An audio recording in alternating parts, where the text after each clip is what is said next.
Bonsoir à tous. J'ai le plaisir ce soir de recevoir Kit Toussaint et Tristan Josse qui nous parleront de leur projet, leur album Ennemi, le premier tome. C'est un diptyque d'ailleurs, donc bonsoir messieurs. Bonsoir. Ouais. Bonsoir. Fabrice Fadiga, voilà, community manager de chez Bamboo, sera mon second. Il relaiera vos questions que vous aurez posées aux auteurs sur nos pages Facebook de Grand Angle et de la Ribambule. Donc pour se mettre dans le bain d'entrée, je vous propose de découvrir la bande-annonce du tome 1 et puis après nous allons poser toutes nos questions à nos invités.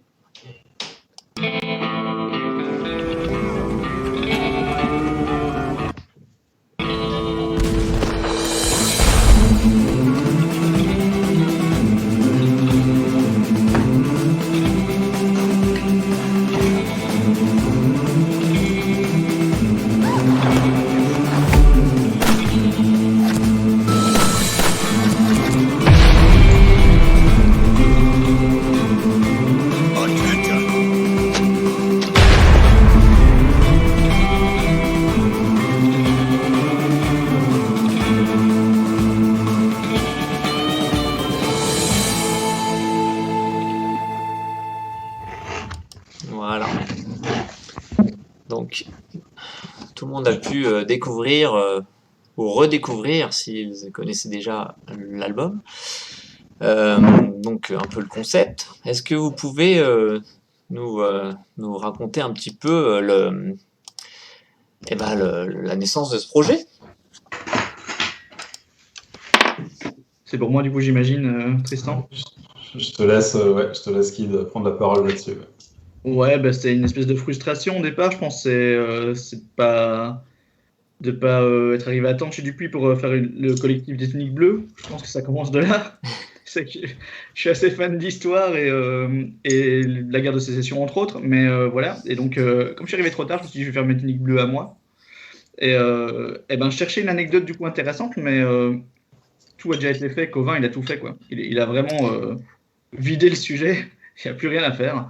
Et j'ai juste entendu une petite anecdote très légère, mais qui finalement est très révélatrice de ce conflit. C'est juste un lien de parenté entre deux personnes importantes dans la guerre de sécession. Et du coup, je me suis dit, je vais prendre ça et je vais voir ce que je peux raconter dans ce contexte. Voilà. Et puis après, j'ai rencontré Tristan. Donc c'est une création pure en fait. Donc du coup, à part la petite anecdote là, ce que je veux dire, c'est j'ai pas créé la guerre de sécession non plus. Elle avait déjà eu lieu. Hein. Enfin, oui.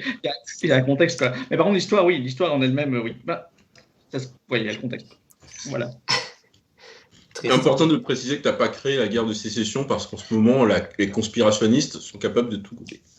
Et je suis capable de tout aussi. Quel âge as-tu? Tu ne fais pas ton âge. Hein. Donc du coup, tu as rencontré Tristan et du coup, comment tu l'as rencontré? Est-ce que tu avais lu son premier album, Logico, édité chez Achilleos? Je l'ai même rencontré finalement avant la sortie de l'album ou juste au moment de la sortie de l'album. Tristan, tu peux expliquer comment ça s'est fait en fait? Je te laisse essayer. Ouais, en fait c'est Hervé Richer de Grand Angle qui nous a mis en relation tous les deux. En fait, moi, je terminais à l'époque donc le GECO, donc chez Achilleos, j'étais en train de le terminer et du coup, j'ai eu l'occasion de rencontrer Hervé lors d'un salon qui avait lieu au sein de mon ancienne école. Et du coup, moi, je lui ai montré les pages que j'avais fait du GECO. Et voilà, je voulais juste un peu montrer mon boulot à droite à gauche. Et du coup, ça a pas mal retenu l'attention d'Hervé, qui m'a tout de suite demandé en fait si je serais intéressé pour travailler sur un western. Voilà, donc moi, je lui dis bien sûr. J'étais forcément intéressé, quoi. Donc il m'a dit d'accord, je t'envoie le scénario dès que possible. Enfin, tu m'envoies ton book, moi je te renvoie le scénario, faut que tu le lises, c'est important qu'il te plaise, etc., quoi. Voilà, donc moi je l'ai lu, je l'ai trouvé chouette et voilà comment c'est parti, quoi. Et après, en fait, Kid a eu l'occasion de se rendre à... Moi, j'habitais à Lyon à l'époque. Et voilà, Kid venait à Lyon pour le festival Lyon BD. Et du coup, là, moi, j'ai regardé un peu où est-ce qu'il était pour dédicacer. Et du coup, je me suis rendu à une séance de dédicace pour me présenter. Et puis voilà, Voilà, quoi, parler un peu du projet, puis après, bon, on a pris un café, etc., pour échanger sur ce truc-là, quoi. Voilà, mais effectivement, le GECO n'était pas encore terminé, moi j'avais encore un peu de boulot à faire dessus. Donc voilà, quoi. C'est un peu comme ça là, que ça s'est passé. Je suis content que tu précises qu'on ait pris un café après. Sinon, ça aurait vraiment dit que tu as fait la queue pour venir me voir juste 5 minutes parce que je devais te signer un projet. Donc voilà, on a bu un café, on a vraiment parlé du projet après. Hein. J'ai pas fait ma star, hein. J'ai pas fait ma diva. Oui, voilà, on a pris le temps de discuter, d'échanger. On a un peu, moi j'avais lu le scénario, il y avait des petits points que je comprenais pas bien, donc on a pris le temps de les. Enfin voilà, on a vraiment un peu reparlé du projet, quoi, puis voir comment. Ouais, voilà, voir un peu comment Kid imaginait le projet, quelle tonalité il voulait donner au truc, etc., quoi. Voilà. Et la sortie rapprochée des 2 tomes, est-ce que c'était quelque chose qui était prévu à la base ou est-ce que c'était un effet Covid en fait qui a fait que voilà, les 2 albums sortent en 2-3 mois? Non, je crois que c'était un peu prévu à la base. En fait, si je dis pas de bêtises, même Kid aurait préféré que ce soit un one-shot, hein, il me semble bien. À la base, c'est une histoire unique en un tome. Et c'est Hervé qui a suggéré de le faire en 2 pour des raisons éditoriales et commerciales. Et du coup, quand il m'a dit de le faire en 2, je me suis dit, ok, ça me donne un sacré challenge de diviser l'histoire en 2 sans que ce soit bancal. Donc ça m'a permis de faire une narration un peu différente, mais du coup, il fallait que les 2 sortent proches l'un de l'autre, parce qu'il y a un vrai sens à l'histoire. C'est un vrai diptyque, pour le coup, c'est vraiment 2 parties d'une même histoire. Et il fallait que ça sorte rapproché, ce qui était embêtant pour Tristan, qui lui sortait donc le Gecko chez Akileos, mais après devait attendre le temps de faire 2 albums avant de sortir son second album, quoi. Bon, c'est pas clair dans les chiffres, mais vous avez compris l'idée. Mais donc voilà, ça a obligé Tristan à ne rien sortir pendant quasiment pendant 2 ans, voire un peu plus de 2 ans, ouais. Donc c'est pas cool pour lui. Après moi, j'ai sorti 42 albums entre temps. Ah, c'est l'avantage d'être scénariste aussi. Oui, c'est ça. Tout à fait. D'accord. Et tiens, tout à l'heure, tu parlais des tuniques bleues. Est-ce que une des références, moi j'en ai vu une, mais est-ce que tu pourrais valider Rumberley, l'album Rumberley, quand ils se font un petit peu prendre à partie par la population dans le village? Pas tellement, en fait, j'ai vite oublié les Tuniques Bleues. C'est vrai que c'est une référence une lecture d'enfance plutôt, mais en fait, non, c'est vraiment juste la guerre de sécession où j'en ai bouffé. Il y a une super série de documentaires que je t'avais refilé, je pense, Tristan. C'est de Ken Burns, je crois, si je me rappelle bien, qui est vraiment passionnante. Une série de documentaires qui est vraiment passionnante sur la guerre de sécession. Et donc, ils reviennent sur tout ça, sur tout ce qui est de fait exploré dans les Tuniques Bleues, mais qui à la base a toujours un contexte historique assez fort, quoi. D'accord. Et alors par contre, les westerns, c'est quelque chose que en ce moment, c'est à la mode un petit peu, on va dire ça, en bande dessinée. Là, dernièrement, on a eu en live Gilles Héroc, on a eu Michel Rodrigue pour Lothar Jack, on a eu Olivier Taduc pour Le Réveil du Tigre. Donc c'est juste une petite partie de ce qui sort actuellement. Mais est-ce que le western, c'est quelque chose c'est un genre qui vous attirait depuis longtemps pour faire une histoire à tous les 2, hein? Tristan, tu penses? Ouais, alors moi, pas particulièrement en fait. C'est vrai que bon, moi j'aimais bien les westerns, mais comme j'aime bien en fait, je suis assez, enfin, j'ai pas de, voilà, j'aimais bien les westerns comme j'aime bien beaucoup d'autres ici, quoi. Voilà. Et donc bon, je suis pas passionné de western particulièrement, mais voilà, comment dire. Ça m'a intéressé de me renseigner sur cet univers, les guerres de sécession, etc. Finalement, c'était du coup l'occasion de me documenter un peu plus sur cet univers que je connaissais pas plus que ça. Après voilà, j'avais forcément lu quelques westerns, je savais un peu dans quoi j'allais mettre les pieds, quoi. Et voilà, et du coup, c'était assez intéressant, assez chouette. Voilà. Et c'est vrai qu'à la limite, même maintenant que j'ai fait ce premier western, je serais intéressé de retravailler sur un western parce que je vois éventuellement les points que je pourrais améliorer sur mon dessin, sur l'univers, etc. Et du coup, c'est vrai que ce serait chouette de retravailler sur un western. Je pense que ce premier western m'a appris des choses. Voilà. Parce que je trouve que c'est un univers qui est assez riche, qui est finalement assez dur à travailler. Voilà, parce que c'est quand même très très loin de notre quotidien, quoi. Donc il y a beaucoup de choses à aller chercher, beaucoup de documentation, etc. Ouais. Ouais, moi par contre, c'est un genre comme un autre, un peu. Je m'intéresse à plein de choses aussi. Je pense que, enfin, maintenant on est comme ça, on est plus monomaniaque comme dans le temps. Et le western, je pense qu'il a jamais vraiment quitté, hein. C'est un genre qui revient souvent. Parce que tu vois, tu parlais du Réveil du Tigre, mais il y avait Chinaman juste avant, donc Ouais, c'est la suite directe en fait. Enfin, c'est la c'est même suite la directe. Donc, conclusion de la série. ouais, c'est ça. Donc, on peut pas dire, enfin, tu vois, ça existait juste avant aussi. Les techniques bleues ne sont jamais arrêtées. Enfin voilà, donc le western existe toujours. Mais c'est vrai que tout d'un coup, il y en a beaucoup qui sortent. C'est vrai, il y a des trucs dans l'air du temps, comme ça, que tu peux pas vraiment expliquer. Moi, je suis assez fan des films, en fait, surtout hein, des Sergio Leone, même des John Ford. Enfin, voilà, j'aime assez bien.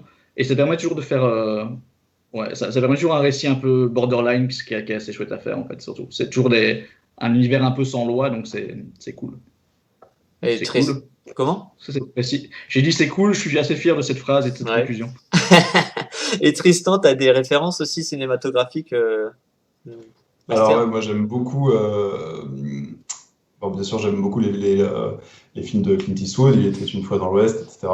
Et puis, et je suis très très fan des films de Tarantino. Donc, bon, du coup, c'est plus des films récents, mais j'ai beaucoup aimé Django. Et puis surtout Les Huit Salopards, c'est vraiment un film que j'adore. Ouais, voilà, en film, Ouais. voilà, tout simplement. D'accord. Les Donc, classiques. c'est un peu nos six salopards ici, hein, c'est un peu ça. C'est ça. Et C'est un peu justement, ça. Ouais.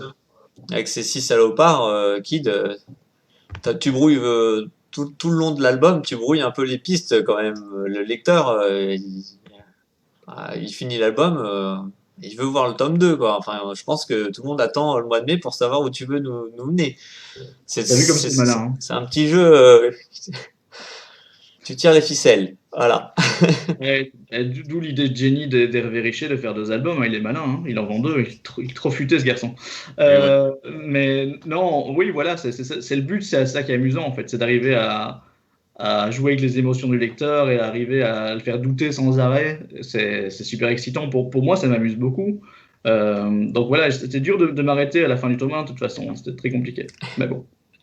Et je sais Et pas on parlait de salopards, mais des gens qui n'en sont pas et qui sont d'ailleurs de belles personnes se sont invités dans nos commentaires, dont un certain Ronan Stillefebvre, qu'on salue, même s'il m'avait un oublié. habitué chez Mais nous. oui, un habitué. Il y a Fabienne Lequéré, qu'on salue également, Emmanuel Inhabitué.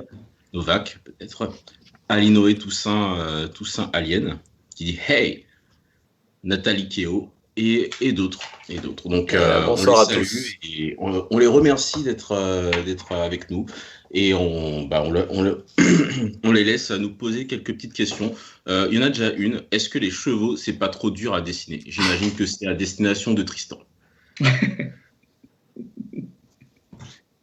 Si, c'est très dur à dessiner. Je pense même que là, après avoir fait les 2 albums, je pense que je sais toujours pas très très bien les dessiner. Voilà. Donc, ouais, si, c'est assez compliqué. Ouais. Voilà, je pense que ça répond à la question. Après, je pense que j'ai l'impression quand même que quand on dessine des chevaux, finalement, à moins d'être vraiment passionné de chevaux, peut-être je me trompe, hein, mais j'ai l'impression qu'on a moins finalement, on voit moins souvent de chevaux que de personnages humains, en fait, dans la vie de tous les jours. Et du coup, on est un peu moins difficile, peut-être, sur la qualité du dessin, quoi. Je pense qu'un dessin, ça passe plus facilement, j'ai l'impression, quoi. Ouais. C'est le sentiment que j'avais, quand même. Après, après, je me suis appliqué, hein, mais... Oui, et ça s'est bien vu. Mais c'est peut-être aussi parce que on aimerait plus voir des gens chevaucher des tigres. Malheureusement, pour des raisons historiques, et je suppose que ton scénariste n'aurait pas apprécié, tu ne pouvais pas dessiner des sudistes chevauchant des tigres et combattant des nordistes chevauchant des ours. Non, et puis d'ailleurs, je pense que dessiner un tigre, c'est tout aussi difficile que de dessiner un cheval.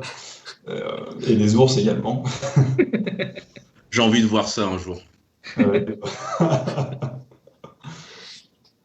Est-ce que tu as d'autres questions Non, je te laisse repasser sur des questions sérieuses. Non, mais il n'y a pas de souci.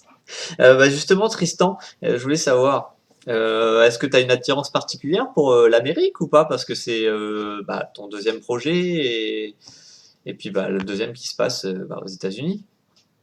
Ah oui, c'est vrai, très juste. Tu vois, j'avais même pas remarqué, en fait, j'avais pas relevé. Donc non, j'ai pas d'attirance particulière pour les États-Unis. Enfin, bien que, si, c'est vrai qu'après, c'est un pays que je trouve, comment dire, graphiquement parlant, c'est intéressant à traiter, quoi. Aussi bien à l'époque de la guerre de sécession que les années 70, que les années 80. Donc voilà, c'est vrai que c'est voilà, visuellement, c'est intéressant à dessiner, quoi. Après, je suis pas passionné de l'histoire des États-Unis plus que ça, quoi. D'accord. Enfin voilà, c'est intéressant, mais pas, c'est pas ma passion, quoi. Voilà. D'accord. Et concernant la création des personnages, Kid, comment est-ce que ça s'est passé? T'as laissé carte blanche à ton dessinateur enfin, ou est-ce que tu l'as vraiment aiguillé sur le physique de chacun? Bon, on imagine que celui qui est balèze, là, t'as dû forcément le- Ouais, mais écoute, je sais plus trop, mais oui, vu que leur physique a un rôle dans l'histoire, j'imagine que je l'ai un peu orienté. Après, je pense que Tristan prend des libertés, mais souvent dans l'esprit du personnage. Donc, il y a pas eu on n'a pas eu de discussion assez trop compliquée en fait sur les Ouais. personnages, si je me rappelle bien. Après, moi, je suis un gars optimiste. Hein, je me souviens que des bonnes choses hein, à chaque fois. Donc voilà. Mais je ne crois pas qu'on, voilà, je pense qu'on s'est tout de suite compris. Ouais. Puis en fait, Kid m'avait envoyé quand même, il avait effectivement, tu m'avais envoyé un fichier texte avec quand même une description des personnages. Puis c'est vrai que comme on se connaissait pas beaucoup au début, moi je me suis dit bon, je vais rester très très fidèle à ce qu'il avait fait. Après, bon, c'est vrai que je me suis permis de prendre quelques libertés, mais bon, voilà, c'est vrai que sur ce premier projet, j'étais quand même resté assez fidèle à la description des personnages que m'avait envoyé Kid. Et d'autant qu'effectivement, dans le scénario, là, ça avait quand même un grand c'était assez. Comment dire, chaque personnage avait vraiment une personnalité bien à lui, du coup un physique qui allait avec, donc euh, voilà, c'était quand même important que je reste assez fidèle à la description des personnages. Ouais, voilà. Et c'est très bien. Continue comme ça. Moi, j'aime bien. Écoute un peu ce que je te dis. C'est très bien.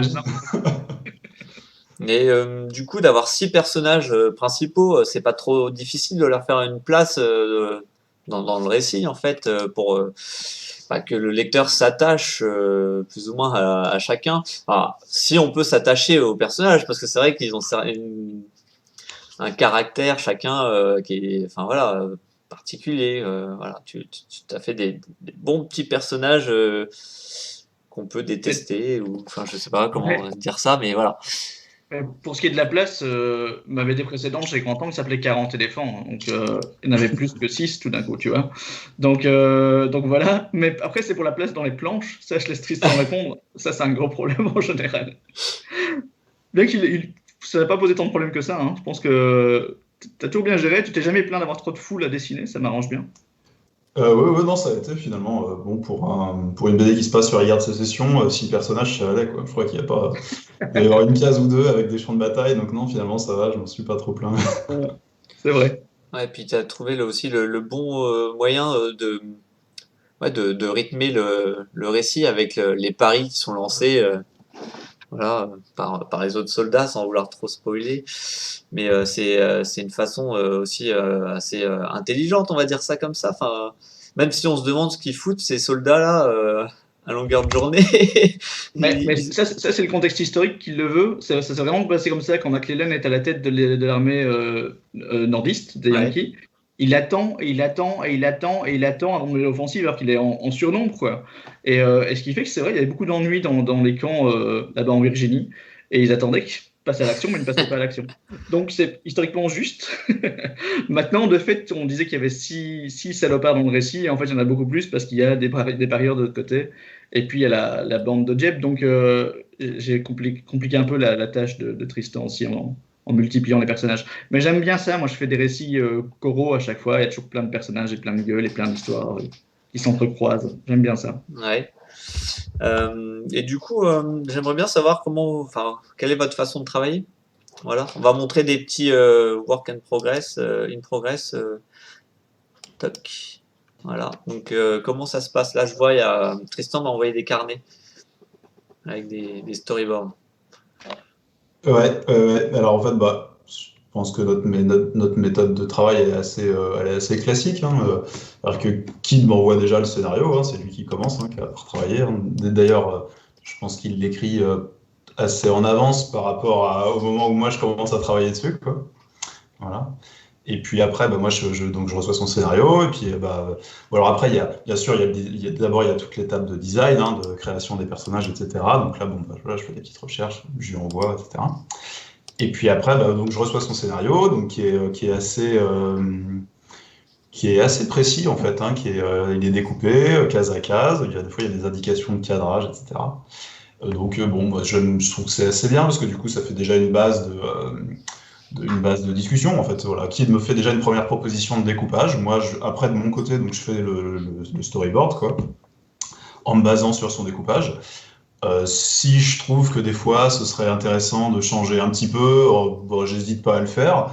Du coup, je lui dis, en fait, je lui renvoie le storyboard, je lui dis, tiens, là, tu verras, j'ai un peu changé ça pour telle ou telle raison, parce que je trouve que ça rend la page plus dynamique, ou parce que, enfin, voilà. Lui, qu'il me fait un retour, hein. Bon, des fois, ça lui plaît, ça arrive que... est-ce que ça... Oui, ça a dû arriver quand même que... J'ai pas souvenir, mais si c'est arrivé, c'est peut-être juste une fois ou deux que je recommande derrière toi, mais en général, tu as des bons choix. Oui, merci. Voilà, donc on a un petit, on échange sur le storyboard et puis après, une fois qu'on a vu ça, moi du coup, je tacle le crayonné, l'ancrage et puis bon, à chaque fois, je partage ça à Kid et puis à notre éditeur Hervé quoi, qui également me fait un retour sur l'avancement quoi du projet quoi.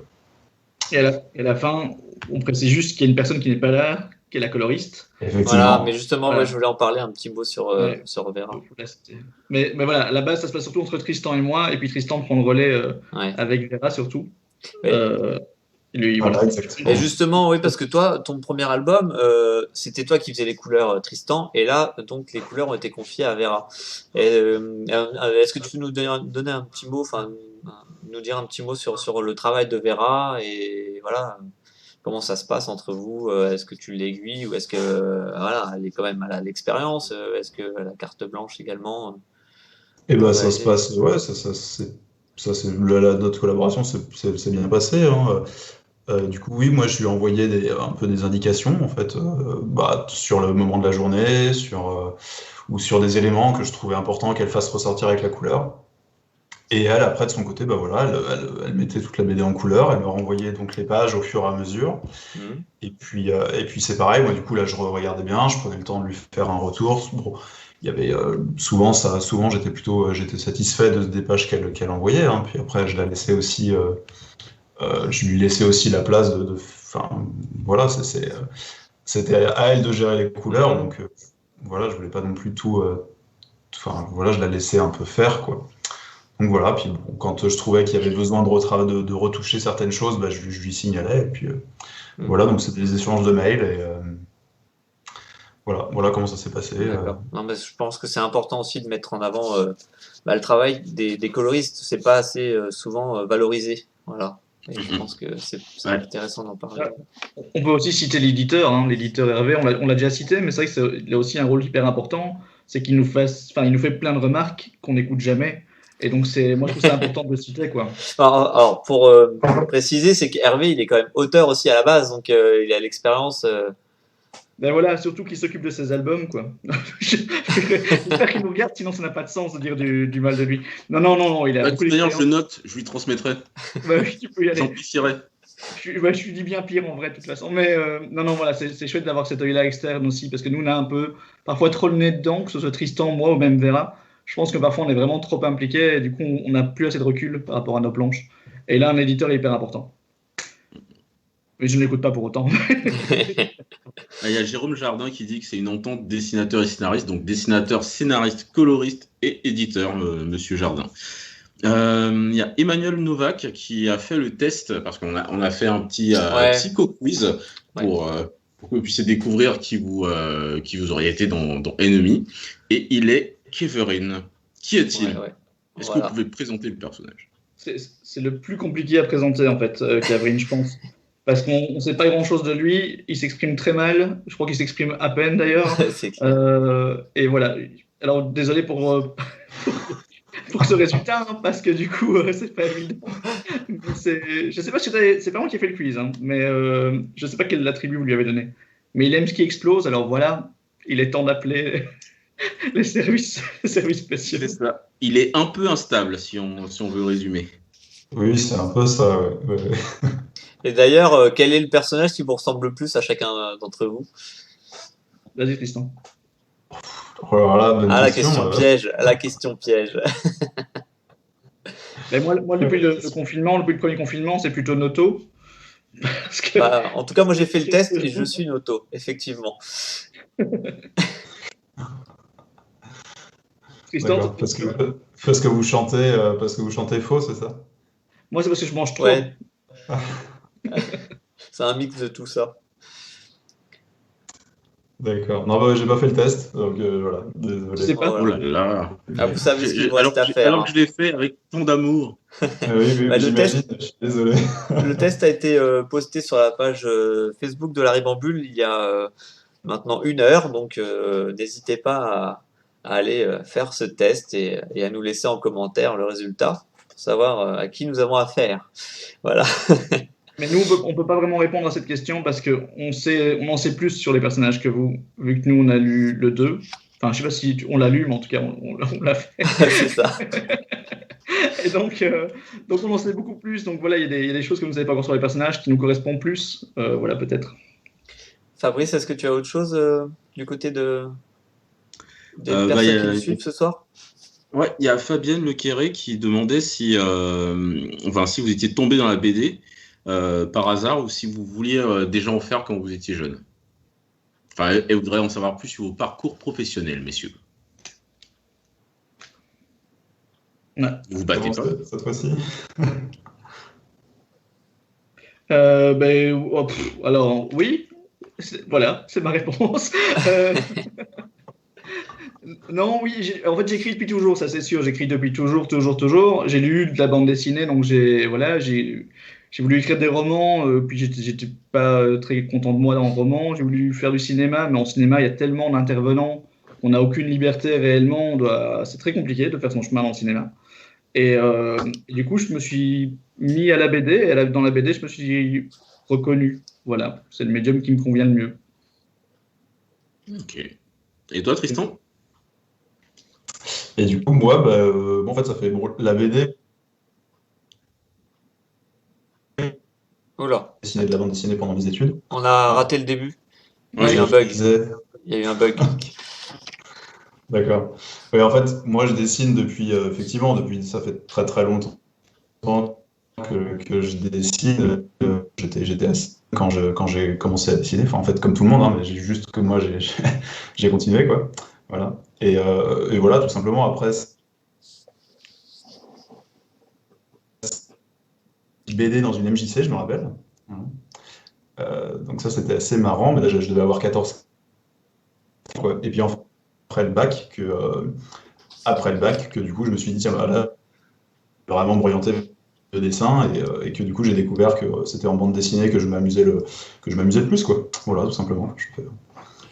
Et du coup, j'ai persévéré là-dedans, et puis voilà, maintenant, là, je sors une BD, donc c'est chouette. Voilà. Et une BD de qualité, avec des chara-design hyper expressifs. Donc, encore une fois, bravo, monsieur. Merci. Ouais, c'était pas facile de faire ces personnages, mais bon, ça, voilà. Heureusement que j'avais le descriptif de qui. On a des C'est vrai. petits problèmes de réseau. De mon côté. Ouais, alors je sais pas si Kid et Fabrice t'entendent bien, mais moi, de mon côté, ça coupe en fait. Ouais, c'est un peu assuré. On tire les fils. Ça fait un peu plus de mystère. En fait, la bonne chose, c'est que tu parles pas aussi vite que moi, et du coup, on arrive à combler tous les moments où ça frise, on arrive à combler, on a toute l'histoire complète. Tout va bien. Euh, Ok. Fabrice, non? Il y a une autre question de Fabienne Lequéré qui demande vous mettez combien de temps pour un album? Et là, on va dire combien de temps pour ces 2 albums qui, en fait, n'ont formé qu'un au début? Ok. Eh bien, du coup, je vais parler tout doucement. Alors, du coup, je connais pas le temps d'écriture du scénario. D'ailleurs, je serais content de l'apprendre. Voilà. Ouais. Mais Du coup, en dessin, on va dire que les 2 albums ont pris 2 années à dessiner, quoi. Et à mettre en couleur. Parce que le fait que je n'ai pas fait la couleur a permis que ça aille un petit peu plus vite. Voilà. Alors forcément, le fait que Vera soit occupée de la mise en couleur, moi, ça m'a permis. En fait, elle finissait la mise en couleur du premier tome, je dessinais le tome 2, donc du coup, forcément, ça fait gagner du temps de réalisation. Mais il y a à peu près 2 ans, on va dire 2 ans, 2 ans pour dessiner les deux, quoi. Voilà. Voilà. Et pour le scénario, il y a entre 2 et 3 mois par tome. Une des grosses parties aussi, c'est la recherche, la documentation. Il prend du temps, mais je le calcule pas vraiment dans le temps de création parce que tu te rends pas compte que tu bosses, quoi. Quand tu regardes un documentaire ou que tu lis un bouquin, tu n'as pas l'impression de bosser, donc voilà. Mais sinon, 2 à 3 mois, c'est ce que je calcule, ouais. Il y a beaucoup de travail en arrière-plan en tant que scénariste aussi. Je sais pas si. Faudrait que j'en parle avec d'autres scénaristes, s'ils ont ça aussi. Mais beaucoup de moments où les idées se mettent en place dans ta tête sans que tu t'en rendes compte vraiment, mais qui est du temps à prendre en compte, quoi. C'est quand tu voyages, et là, cette année, voilà, ça a souffert. Si mes scénarios sont mauvais l'an prochain, vous saurez à cause de quoi. Mais donc, voilà, pendant les voyages, quand tu prends ta douche, tu bosses. Quand tu manges, tu bosses. Voilà. T'es jamais vraiment là à 100%. Et tu as eu combien de versions préparatoires avant d'avoir le G final d'Ennemi? Pour le scénario lui-même, quand il est découpé vraiment en planches et en cases, il n'y a pas beaucoup de versions, ça diffère pas beaucoup. Il y en a peut-être 2 ou 3, mais c'est léger. C'est pas une réécriture complète, jamais. Et Parce que je suis trop têtu pour ça. Tu l'avais déjà écrit avant de rencontrer Tristan? Oui, pardon, ouais. Si, le synopsis, sûr et certain, ça c'est sûr. Le scénario, oui, peut-être bien le premier, ouais, t'as raison. Pas le 2, hein, le premier, oui. Ouais. Ça, c'est assez rare, par contre. Ça, c'est assez rare que j'écrive Enfin, non, j'écris toujours le scénario bien en amont, mais souvent, j'ai le dessinateur en tête quand même. Là, Tristan, voilà, c'est... Du coup, on a dû chercher la perle rare pour qu'il colle au scénario que j'avais déjà écrit. Sinon, j'aurais dû réécrire, t'imagines ma douleur. Donc voilà, non, coup de bol, on a trouvé le bon dessinateur pour ça, quoi. Alors, vous voulez que je vous dise pourquoi c'est le bon dessinateur? Je peux meubler. Bien sûr. Pertinente et intéressante. Je vais m'en occuper moi-même. Si Tristan est la bonne personne, c'est parce qu'il a ce ton semi-réaliste qui m'amuse beaucoup. C'est qu'il est très précis sur plein de choses, mais qu'il est complètement caricatural dans les expressions et dans l'action. Et ça, je trouve ça génial parce que on peut raconter n'importe quoi avec Tristan. C'est ça qui est chouette. On peut être très sérieux dans une page et puis déconner complètement dans la suivante. Et c'est d'ailleurs ce qu'on a fait sur Enemy dans le tome 1 et dans le tome 2, quoi. Il y a vraiment 2 tons différents, et, enfin, vous le verrez, mais c'est éclatant. C'est éclatant. Et il a un style, je trouve, ultra dynamique également. Ouais, bien d'accord. Ouais, et je veux pas trop spoiler, mais ouais, tu l'as bien dit, le ton diffère vraiment entre les 2 tomes. Bon, le premier s'appelle Noir et le deuxième Blanc, c'est bien ça? C'est ça. Donc, ouais, vous allez être surpris. Je ne veux pas faire le teaser un peu putassier et on va dire corporatiste, mais ouais, le deuxième est vraiment surprenant et d'ailleurs, juste pour savoir, ça n'a pas nécessité une réadaptation de ton côté, Tristan, au niveau du ton, on va dire.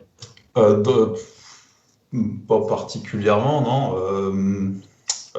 Moi, j'ai un peu abordé en fait les 2 tomes de la même manière, hein. C'est vrai que effectivement, le tome 2 est un peu plus sérieux, hein. Bon, c'est un peu le dénouement de l'intrigue aussi, parce que du coup, bon, on continue à enquêter sur qui peut éventuellement être le traître dans l'équipe, etc., quoi. Après, moi, j'ai pas dans mon dessin, j'ai pas particulièrement changé de ton entre les 2 tomes, quoi, hein. C'est vrai que j'ai continué. Ouais, en fait, c'est ça qui était marrant, c'est comme le scénar de Kid prenait. Il y avait effectivement des passages assez sérieux, des passages où je chantais que là, c'était un peu. Ça délirait, c'était un peu n'importe quoi.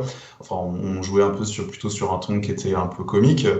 Et du coup, moi, je me suis dit que dans mon dessin, je pouvais me permettre en fait des libertés, d'aller un peu dans le comique, un peu faire que mes personnages parfois surjouent un peu. Ils ont un peu des actions qui sont, ouais, c'est ça un peu. Ils surjouent en fait, hein, à certains moments, pas tout le temps, mais parfois. Et du coup, c'est comme ça que j'ai un peu collé enfin que j'ai interprété le scénario, quoi. Voilà. Et c'est vrai que c'était assez drôle. Moi, je me suis bien marré.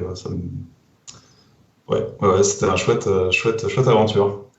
Je rebondis rapidement dessus avant de laisser Nico poser des questions ciselées. D'ailleurs, au niveau du ton de la BD, on a donc cet habillage qui peut sembler grand public, avec des personnages un peu caricaturaux, avec un design proche du style du cinéma d'animation, et parfois des explosions, on va dire un peu de violence. Est-ce qu'il y a eu, comment vous avez dosé justement l'équilibre entre l'action, la violence et on va dire la rondeur, les rondeurs du trait et la douceur. Kid, c'est aussi pour toi. Ouais, ok, je te laisse réfléchir, Tristan, à la question. Mais en fait, moi, je peux pas vraiment expliquer parce que c'est un truc que je fais souvent. Mais c'est juste, si tu prends Sergio Leone ou si tu prends Tarantino que citait Tristan, c'est comme ça, tu peux te marrer à une scène et puis être hyper écœuré par la violence d'une autre scène. Nous, on va pas aussi loin quand même, je tiens à le préciser. Mais voilà, ça s'impose. En fait, quand tu écris, ça s'impose. C'est qu'après avoir écrit une scène très violente, tu vois mal replonger dans le pathos ou prolonger la scène éternellement.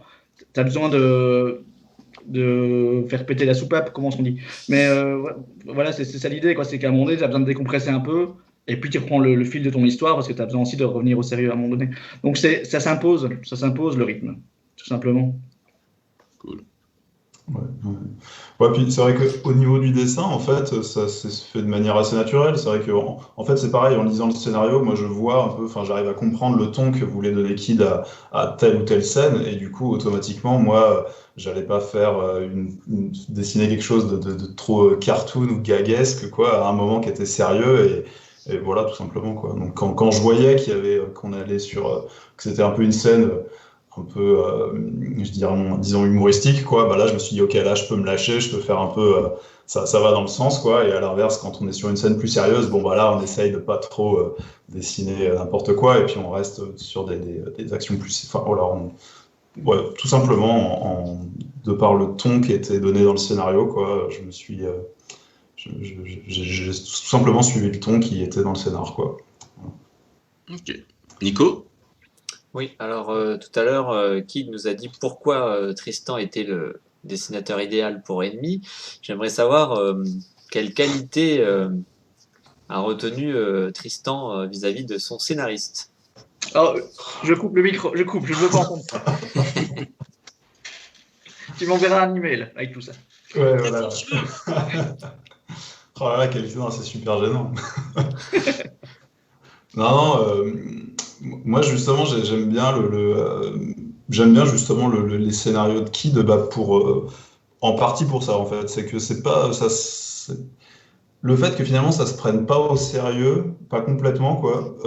Moi je trouve ça assez fun, en fait. C'est ça, je trouve que ces scénarios sont fun, et du coup voilà, c'est cool. Moi j'aime beaucoup ce côté-là, quoi. C'est que si j'avais dû faire une BD historique sur la guerre de sécession, vraiment documentaire, je pense que ça m'aurait clairement ennuyé, quoi. Le fait que ce soit de la fiction, que ce soit fun, ouais, qu'on se prenne pas complètement en sérieux, fait que moi ça m'amuse, quoi. Voilà, voilà, tout simplement, quoi. Vous étiez fait pour collaborer tous les deux. Voilà, sans aucun doute. Non, c'est certain. C'est certain, mais justement, le fait que ce soit fun, parce que tout à l'heure j'ai dit cool, donc tu avais le droit de dire fun, Tristan. On a chacun une autre mot un peu con. Le fait que ce soit fun, ça nous permet plein de choses et ça nous permet justement de dire des choses très sérieuses. Et c'est ça qui est génial en fait avec ce ton-là, enfin moi qui me plaît beaucoup dans ce ton-là, c'est qu'on n'ennuie jamais parce que c'est un divertissement avant tout, mais du coup on peut placer plein de messages, on peut dire plein de choses qu'on veut. Et justement à la fin du tome 2, il y a un message et je suis très content de ce message. Bon, on aurait pu le faire passer parce qu'on a déconné tout du long, quoi. Sinon on ne serait pas passé. Du coup, j'aimerais... Tristan m'a envoyé des recherches de la couverture. Et donc, l'histoire d'une couverture, c'est toujours intéressant à savoir pourquoi celle-ci et pas celle-là. Voilà. Donc, je vais diffuser les rougs. Voilà. Et puis, si vous pouvez nous en parler de cette couverture et des recherches qui ont été faites, c'est avec grand plaisir qu'on vous écoute. Ouais. Eh bien... En fait, pour cette couverture, c'est marrant d'ailleurs parce que en fait, la première fois que j'ai rencontré Kid, il m'a tout de suite parlé de la couverture. Il m'a dit voilà ce que je verrais bien pour la couverture. Donc moi, je me suis tout de suite dit mais c'est nul, ça sera très laid si on fait ça. Moi, je lui ai pas dit, hein. Mais j'ai compris l'idée, j'ai compris l'intention, quoi. Et puis bon, après, ça a écoulé pas mal de temps, puisqu'on a dessiné on a fait la réalisation de l'album, quoi. Et c'est vrai que quand on est arrivé à la question de la couverture, en fait, je me rappelais surtout de ce qu'il m'avait dit, et c'est vrai que c'était intéressant. C'était qu'il fallait qu'au premier coup d'œil, en fait, on puisse identifier que ça soit un western et que ça se passe pendant l'époque de la guerre de sécession, quoi. Voilà. Donc c'était vraiment voilà, il fallait que ça, c'est vrai que c'était essentiel que quand on voit la couverture, on sache tout de suite western, guerre de sécession, quoi. Donc moi j'avais ça en tête. Et puis après, voilà, j'ai fait mes petites recherches en fonction des couvertures que moi j'aime bien de mon côté. Hein, donc forcément l'affiche un peu Star Wars, Indiana Jones qui m'aurait bien plu. Et puis après, voilà, je fais différentes. En fait, c'est autant pour moi finalement que pour Kid ou que pour Grand Angle. En fait, c'est que j'aime bien faire plusieurs recherches pour être sûr en fait pour être sûr de celle sur laquelle je m'arrête. En fait, si je fais qu'une recherche, je peux pas savoir que c'est la bonne. Je suis obligé d'en faire plusieurs. Et je me dis ok, j'en ai essayé plusieurs et du coup c'est effectivement celle-là qui est bien, quoi. Voilà. Donc j'avais fait différentes recherches de couves. Et puis voilà, puis j'ai envoyé ça à Kid, j'ai envoyé ça aussi à notre éditeur qui avait évidemment son mot à dire sur la couverture, quoi.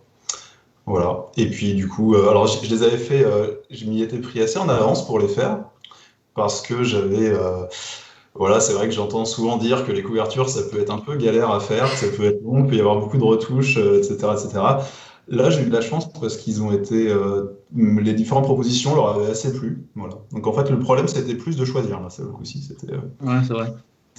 C'était plus de dire, voilà, visiblement, tous ceux qui avaient vu les coups les trouvaient, bon là, c'était soit celle-ci, soit celle-là, mais bon, bref, elles plaisaient à peu près toutes, quoi. Du coup, la question, c'était plus de choisir laquelle on allait faire, quoi.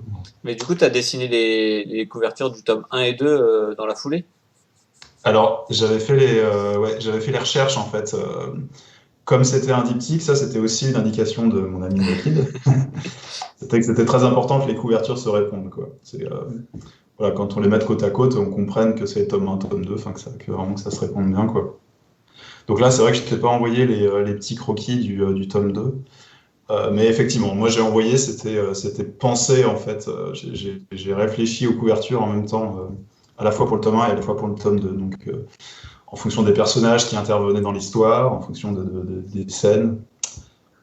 Voilà. Tout simplement. Et puis voilà, puis après on s'est décidé à en sélectionner une, qui a été un peu retravaillée quand même. Et puis voilà, puis ensuite moi je l'ai dessiné, et puis je l'ai envoyé à Vera, du coup, qui a fait de très très belles couleurs sur les deux couvertures, quoi. Là vraiment sa couleur apporte énormément aux couvertures, autant sur le tome 1 que sur le tome 2, qui est vraiment très très belle, quoi. Donc, elle a fait un chouette boulot là-dessus, et du coup, voilà, c'est vrai que moi je suis assez content du résultat des couvertures.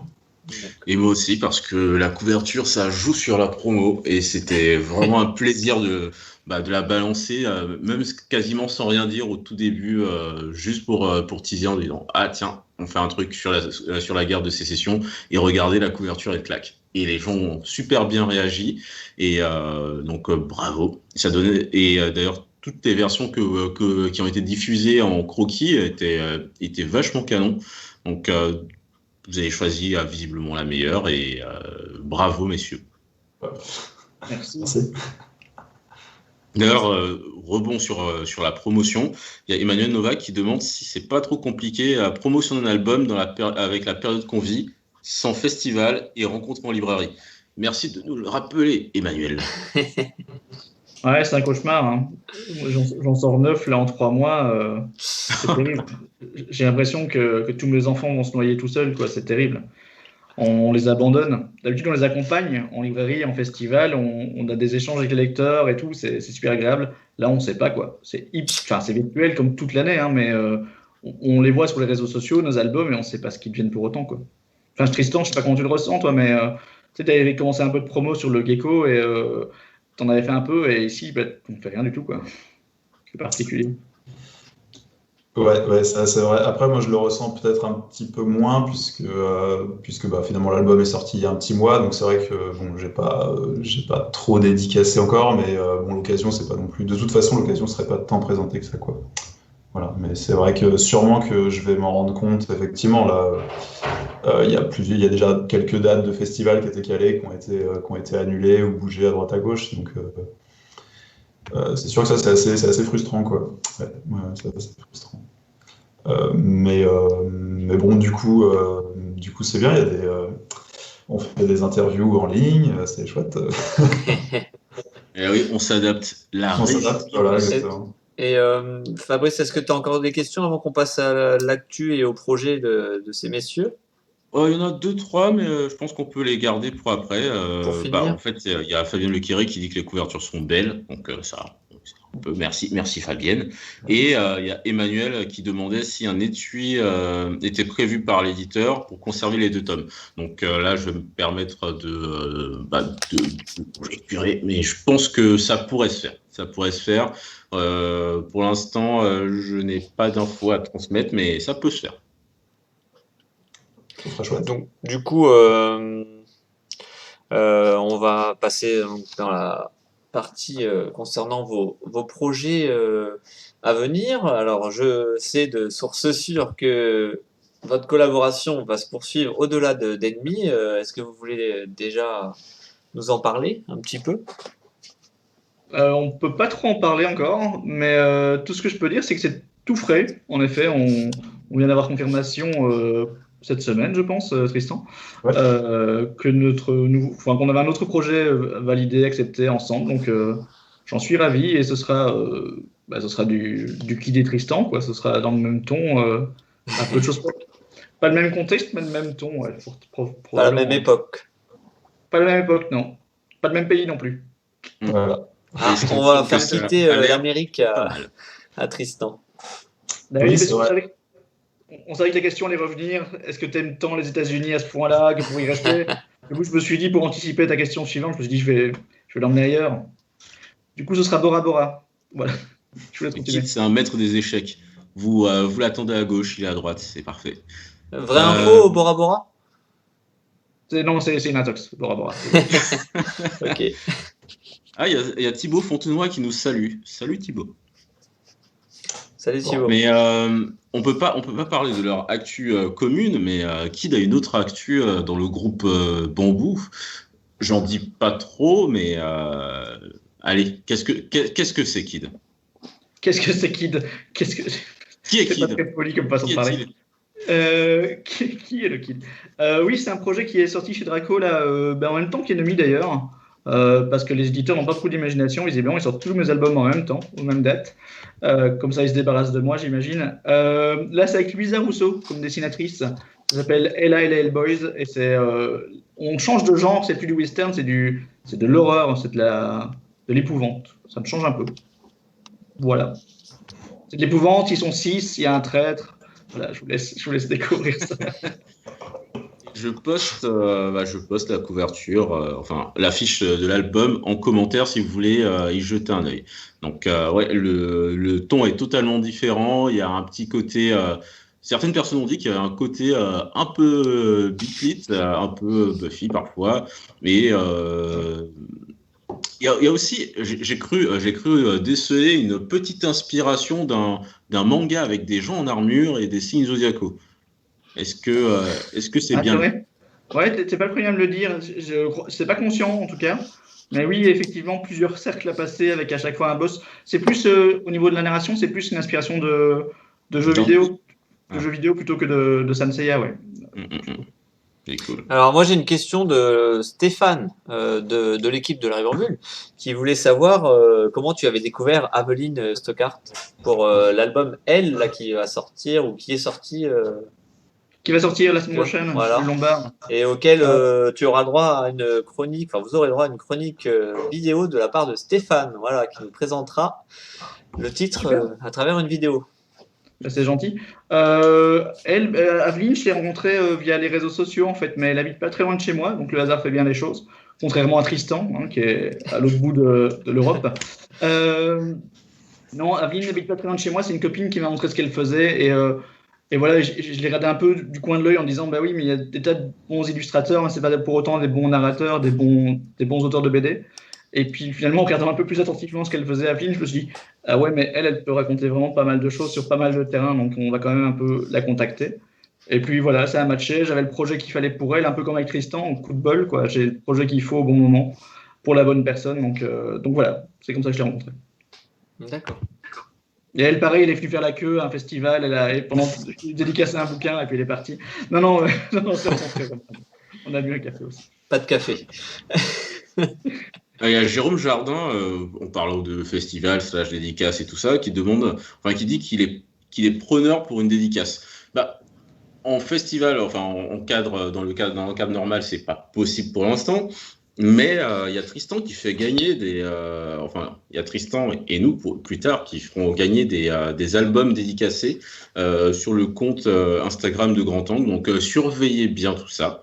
Donc ça pourrait tomber bientôt quand j'aurai la motivation entre guillemets. Et à propos de concours, Tristan en a lancé un pour faire gagner une planche originale d'ennemis. Donc ça se passe sur ta page Facebook, c'est bien ça, Tristan? Oui, c'est ça. Ouais. Sur la page Facebook, voilà. J'ai fait un petit concours pour effectivement, je me suis proposé de faire gagner une page d'ennemis, quoi. Tout simplement pour un peu promouvoir l'album. Et puis moi, ça me fait plaisir de faire gagner une page, tout simplement. Donc voilà, faut aller voir sur ma page. Il suffit de liker, de taguer un collègue dans les commentaires, et puis. Et voilà, après, je ferai un tirage au sort dans un chapeau. Voilà, je mettrai les noms dans un petit chapeau. Bon, ce soir, le nombre de participants va exploser. J'espère. Tu devrais en avoir quelques-uns en plus. En tout cas, J'ai participé sous 15 faux noms, alors du coup, normalement, c'est moi qui l'aurai. Et du coup, alors on imagine que Tristan, il va pas faire autre chose comme projet BD que votre projet à Bora Bora. Mais toi, Kid, en tant que scénariste, j'imagine que tu peux développer d'autres histoires. Est-ce que tu as d'autres titres prévus en 2021? En 2021, mais déjà, j'en ai sorti beaucoup. Là, j'ai sorti un truc de science-fiction qui s'appelle Love, Love, Love. J'ai sorti parce que j'ai sorti chez Draco, là, un truc d'épouvante. Et oui, j'en sors encore plein. La fin de Magic 7 arrive bientôt. Magic 7, c'est ma série jeunesse. La fin, dernier album, le 10e album arrive bientôt. Voilà, j'ai commencé Absolument Normal. Télémac 4 est sorti cette semaine. Donc je fais vraiment toute ma pub là maintenant. Hein, parce que Ouais, j'entends ça. Et merci Nico de lui permettre de parler de la concurrence. Ça fait plaisir. On est une grande famille dans la bande dessinée et voilà, il faut parler de tout le monde. Non, mais voilà, Télémac 4 est sorti cette semaine et elle sort la semaine prochaine. Et puis en mai, il y aura Enemy 2 surtout. T'es content, Fabrice? Ouais. Et il y aura donc Magic 7 10 auquel je tiens beaucoup. Et donc voilà, ce sera 2 beaux albums qui sortent en mai. Je suis vraiment ravi de sortir ces deux-là. Et puis Absolument Normal qui est sorti aussi, une nouvelle série jeunesse. Beaucoup trop de boulot. Je vais me calmer l'année prochaine. Tu vois, Fabrice, s'il avait tout sorti chez Bambou, le boulot que tu aurais eu à faire. Ouais, on va dire ça. Et déjà sur un titre, t'es limite, alors j'imagine que tu te disais. Et du coup, on parlait de concours, là, de planche à gagner. N'hésitez pas, jusqu'à dimanche soir, vous pouvez tenter, jusqu'à 23h59, tenter de remporter l'un des 5 albums mis en jeu en partenariat avec Grand Angle, donc d'Enemy, tome 1. C'est sur le site de la Ribambule, sur la page Facebook de la Ribambule également. Voilà, vous pouvez multiplier vos chances de remporter un exemplaire.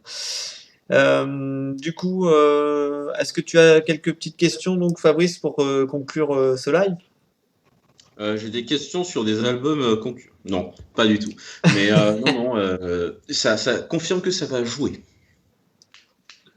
D'accord. Et il y a Marianne Kolanec qui dit que la Ribambule pourrait initier des séances dédicaces double, voire triple, scénaristes, dessinateurs et coloristes. Donc Nicolas, tu sais ce qu'il te reste à faire? Marion, on va discuter parce que je n'ai pas tout. Enfin, oui, il n'y a pas de souci. Marion est adhérent de l'association. Voilà. Donc ça veut dire que tu as des devoirs Mais et donc tu dois mettre ça en place. nous sommes ouverts à toutes les propositions de nos adhérents. Après, à voir comment nous pouvons mettre ça en place, mais il n'y a pas de souci. Si c'est possible, on le fera. ça va faire bosser la poste surtout. Hein. Si tu dois avoir coloriste, scénariste et dessinateur, l'album il va se faire 12 fois en chemin. C'est ça, Il arrivera dans 4 ans. c'est ça. Il y aura 100 € de frais de port. Voilà. Ok. Non, mais bon, on va en discuter. Voilà. Et t'as d'autres retours ou pas? Non, pour l'instant, ça dit juste que ça va jouer, que l'album est superbe et que même si c'est pas ça, c'est Pascal Offray, superbe album, et même si je veux bien une dédicace. Donc, ce sera le moment peut-être de participer au jeu concours. On va essayer de le caler peut-être la semaine prochaine sur le compte Instagram de Grand Angle. Donc, si vous avez Instagram, si vous êtes connecté, n'hésitez pas à vous abonner à Grand Angle déjà maintenant pour ne pas louper le lancement de ce concours. Ça va aller très vite parce que les sorties du mois d'avril arrivent bientôt. On continuera bien sûr de parler des sorties de mars parce qu'elles sont belles, les sorties de février aussi, enfin toutes nos sorties. Mais là, on va mettre un petit coup d'accélérateur sur Enemy. Parce qu'on aime ce titre d'amour. On aime tous nos titres d'amour, mais là, on va faire un petit focus ennemi la semaine prochaine. Et je pense que si vous n'avez pas encore Instagram, c'est la bonne occasion de vous y mettre pour tenter votre chance. Yeah. Mais d'ailleurs, sur Instagram, on a diffusé la petite frise de personnages. Peut-être que tu peux les rebalancer pendant qu'on papote, les fiches personnages avec les différentes caractéristiques. Comme ça, pendant qu'on discute, vous pouvez regarder, je crois que c'est sur le côté droit de l'écran, et découvrir qui sont les protagonistes d'Ennemis. Voilà. À qui vous pouvez ressembler, donc du coup en faisant le quiz également, savoir à quel personnage vous correspondez par rapport aux questions et aux réponses que vous aurez données. Un psycho-quiz pour voir si on est bel et bien de retour. Ouais. Et j'ai l'impression que c'est le cas. Donc, Nico, je te laisse nous dire ce qui apparaît à l'écran. Là. Eh bien, vous pouvez découvrir la palette, la ribambelle de personnages qui fait vivre cette aventure d'ennemis. Voilà, vous avez la petite présentation, la force et les faiblesses de chacun. Voilà. Voilà. Un peu comme, on va dire, un petit jeu de cartes Pokémon et tout. On va dire qu'il y a certains qui sont plus de type feu, d'autres de type eau, de type vol peut-être. Mais oui, les personnages ennemis sont tous hauts en couleur et ça fait vraiment plaisir d'avoir des salopards comme ça. Certains plus que d'autres, et on vous invite vraiment à aller les découvrir en librairie, vous identifier ou pas à ces fiefs et crapules, et nous dire, justement nous le dire. Participez par exemple au test, dites-nous qui vous êtes, lisez l'album et dites-nous qui vous paraît le plus louche. D'ailleurs, je mettrai peut-être en ligne un petit quiz prochainement, enfin, juste avant la sortie du tome 2, pour savoir si vous avez des pistes, si vous avez eu le nez creux pour dénicher le traître. Et d'ailleurs, graphiquement, pour revenir aux cartes, ça fait vraiment penser, enfin, ça sortirait pas mal sur un jeu de société, par exemple, autour d'ennemis, ça pourrait être. Enfin, voilà, le style il est trouvé, hein, graphiquement, voilà. Il n'y a pas grand chose à faire de plus que de trouver le concept du jeu. Voilà, trouver qui est le traître, voilà, enfin voilà, ça y est. Hop. J'aime bien, il n'y a pas grand chose à faire à part trouver le concept. Non, mais graphiquement, tu vois, t'as tout. Oui. Et puis le concept, tu l'as en fait. Le concept, c'est voilà, trouver le traître. Ouais. Et je remercie infiniment Fanny Hurtrell, qui est notre graphiste, qui a créé qui a donné naissance à ces magnifiques cartes. Je lui ai fait un brief des plus indigents, comme d'habitude, et elle a utilisé ce fumier pour en faire de l'or. Donc, si elle écoute, si elle passe par là, si quelqu'un la connaît, sachez que Fanny est une reine. Bravo. Ouais. Merci Fanny. Vous êtes tous des rois, de toute manière. Donc, Nico, je te laisse peut-être conclure après cette petite frayeur, ou si tu as d'autres trucs à balancer. Ouais, en espérant qu'on puisse récupérer la totalité du live pour le replay. Sinon, tant pis, il n'y aura que ceux qui seront là, qui auront été là pendant le live qui en auront profité, mais bon, ça serait dommage. Je tiens à vous remercier tous les trois pour cette sympathique soirée. J'ai hâte, je pense comme de nombreux lecteurs, de découvrir la suite parce que vous nous avez mis l'eau à la bouche avec ce tome 1 et ces petits indices que vous avez glissés lors de l'interview. Donc on se donne rendez-vous au mois de mai pour découvrir la suite. Et puis voilà, je vous salue, je vous souhaite une bonne soirée et puis je vous dis à bientôt. N'hésitez pas à retrouver, d'ailleurs, je le précise, tous les replays des émissions, enfin des lives sur notre chaîne YouTube. Voilà, donc je vous dis à bientôt pour de nouveaux lives. Bonne soirée. Salut, Bonne soirée. merci.